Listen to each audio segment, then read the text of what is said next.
Thank you for all coming today for my TED Talk. This is the Economics of Engagement, and I'm Cyrus Calderwood. The city of Las Vegas, and more specifically, its two major companies being MGM Resorts and Caesars Entertainment, have decrypted the riddle that is perfect hospitality. In no other city can a family of four and a divorced bachelor have the same amount of fun and satisfaction in the same building. From college girls wandering around in bird costumes to massive Ferris wheels, Vegas feels unreal. The bougie and often fake-seeming reality of Vegas today is the pinnacle of hospitality. The industry has long been focused on ensuring hotels are full, and more pertaining to Vegas, that each slot machine has a filled chair. Vegas has taken this old naive idea of maximum capacity and turned it into maximum loyalty. They do this by creating relationships with their guests. During my research, I've learned that Vegas has been able to figure out how not only to ensure their guests and tourists are comfortable and content at their hotels, but also create experiences that guests will never forget and guests cannot find in other cities. Making these connections is really important, and companies like MGM Resorts and Caesars Entertainment have massively focused on the best ways to do this. But first, why did Vegas begin to make this shift towards a new age of hospitality in the first place? Vegas excels at turning first-time guests into repeat guests by creating moments that feel exclusive and memorable. From secret speakeasies hidden behind unmarked doors to celebrity chef meet and greets and VIP event access, it's a place that makes people feel like insiders, not just tourists. These experiences build emotional connections, ensuring that people aren't just coming back for amenities, they're returning for how the city made them feel. Here in a sec, I'll go into some more specifics about this, but for now, it's important to understand how Vegas operated before these modern ideologies. Back in the 80s, practically every one of Vegas's hotels had a theme. Excalibur was medieval with an arcade under the gambling floor, allowing your husband and your children to lose your money at the same time. Other hotels, like Caesar's Palace, smell like money the moment you walk into them. Massive pools, an entire shopping mall full of stores and items nobody can afford. My point being, Vegas sells its identity and it covers all of its bases, whether it's family or a bachelorette party. This matches the new age of advertising, where instead of companies selling a product, they sell a feeling or an identity. Take a company like Subaru. Like many other car companies today, during their commercials, you don't see a ton of actual upgrades or features regarding the new vehicle. Rather, you see a car driving on some windy mountain road with a voiceover talking about how to take control of your path and finding yourself. They aren't selling a car. Well, they're selling a car, but they're selling a car based on a feeling. The feeling of being a part of a community or having an identity attached to the vehicle. We can also see this with products such as the Hydro Flask, which took over the internet. Yes, the water bottle was a great insulator and built to last, but more importantly, it was attached to an identity. The identity of being a Visco girl. Vegas does the same. However, it's difficult for one hotel to be able to capture and sell many different identities to different types of tourists. Practically all of the major hotels in Vegas are owned by one of these two companies, being MGM and Caesars, allowing each company to cater to a different demographic of guests. Instead of having one hotel that can extract revenue from one demographic of tourist, these companies have practically acquired a hotel for a demographic.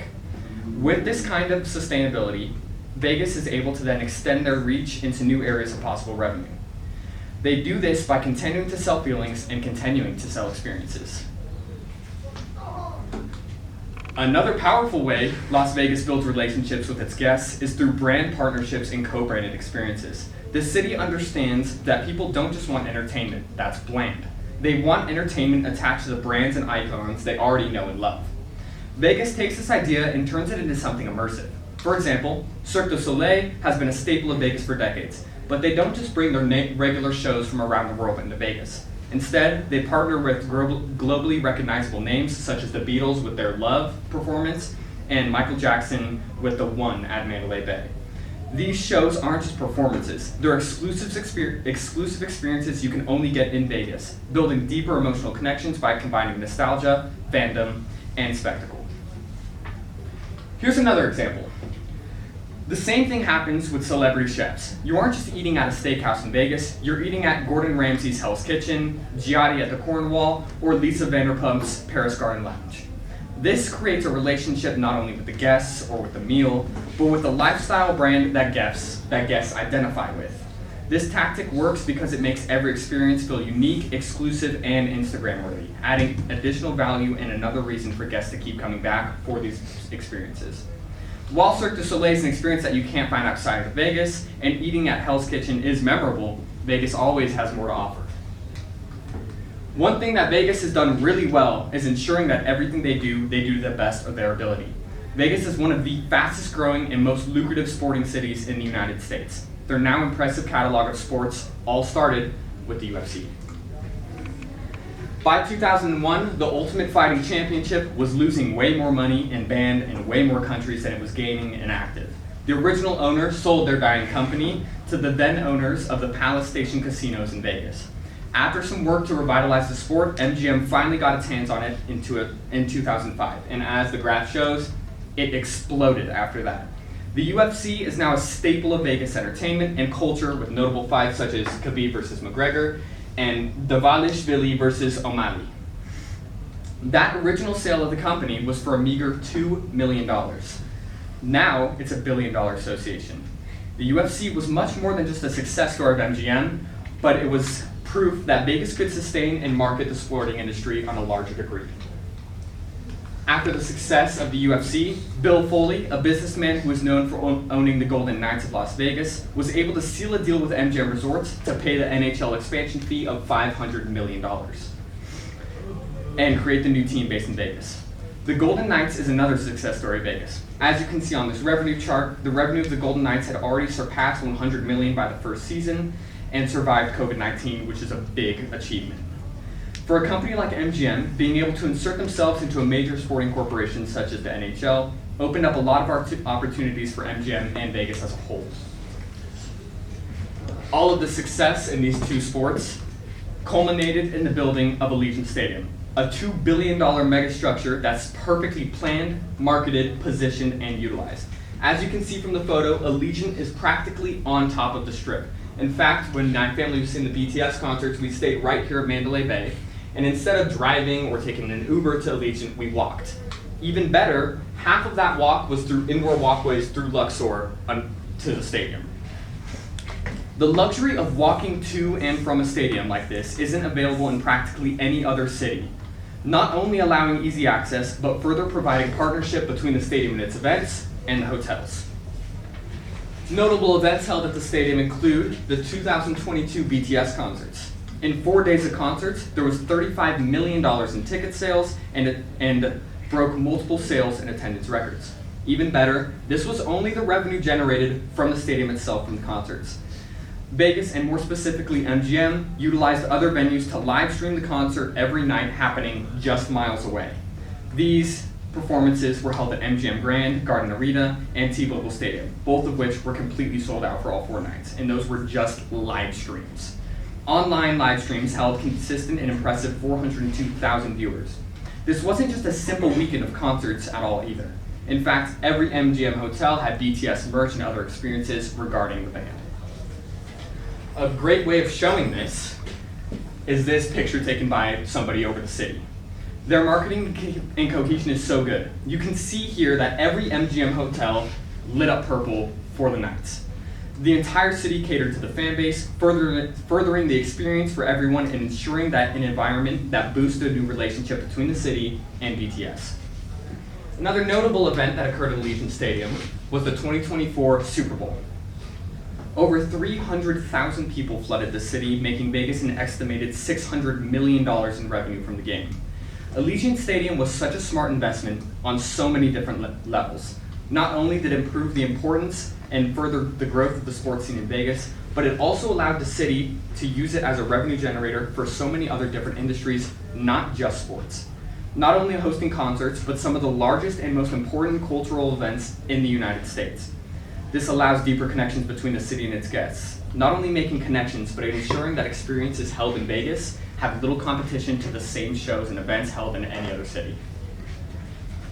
For Vegas, as a city built on tourism and entertainment, the ability to change and adapt with global trends is instrumental in understanding their guests.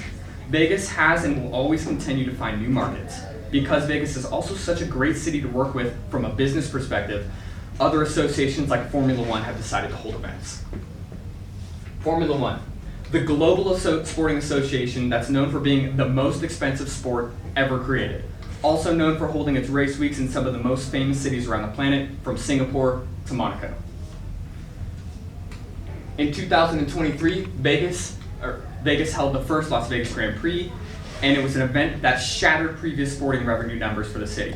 Vegas spent $88 million alone on setting up the track and building stands and infrastructure. That investment was not for nothing. Overall earnings from the race week capped out at $1.84 billion. This is one of the largest initial investment numbers for a single event in the history of Vegas. That was all out-of-pocket money that went into setting up the week, proving the adaptability and the importance of ensuring events like this can flourish within the city.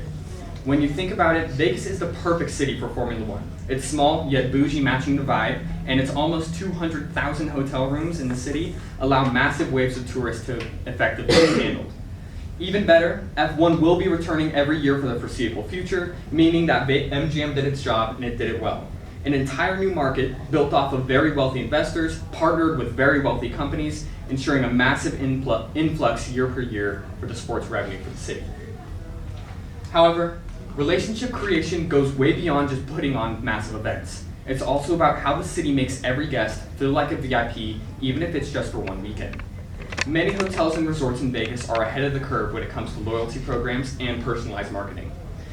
MGM uses MGM Rewards, and Caesars Palace uses its Caesars Rewards. These aren't just point systems. These companies created relationship-building tools.